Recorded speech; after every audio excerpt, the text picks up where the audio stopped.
It's 1973. We're well past the early history of video games now. Sure, the games coming out now aren't super crazy in terms of graphics, but things are still going smoothly. Pong was still bringing in unprecedented amounts of money for a coin-operated arcade game, but similar games soon started popping up in Andy Capp's Tavern of all places. Even Bushnell's former employer had created a Pong-like game, called Volly, or hockey in some cases. Atari hadn't filed the proper patents to protect their game, so there wasn't really anything they could do to stop the Pong clones. While they couldn't do anything about the clones, they could do more with Pong. Later in 1973, Atari released Pong Doubles, the first 4-player video game. It was Pong, but allowed 4 people to play. Midway Manufacturing Company, founded in 1958 as a manufacturer of amusement equipment, licensed Pong from Atari to make their first video arcade game called Winner. But 1973 didn't solely belong to Pong. Another familiar and beloved gaming company emerged that year, Konami.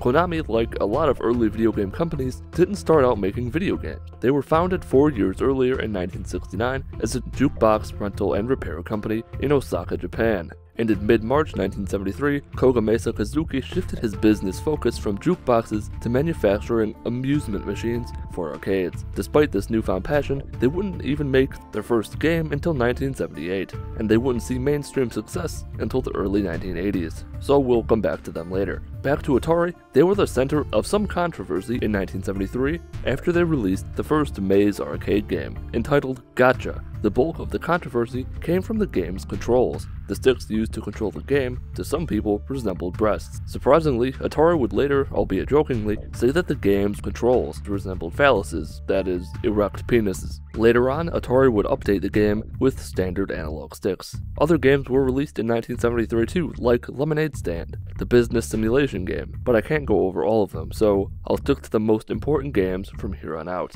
And that's the end of 1973, another relatively slow year, but I assure you, things are about to pick up. In the next video, we'll start 1974, and I can assure you the game that's released next year is certainly going to shake things up, as it's the grandfather to one of the most popular video game genres of all time. Thanks for watching this part of the history of video games. If you enjoyed the video or learned anything, leave a like. Leave a dislike if you didn't enjoy the video or didn't learn anything. Follow me on Twitter at Mitten Squad. My name is Paul of Mitten Squad. Have a wonderful day.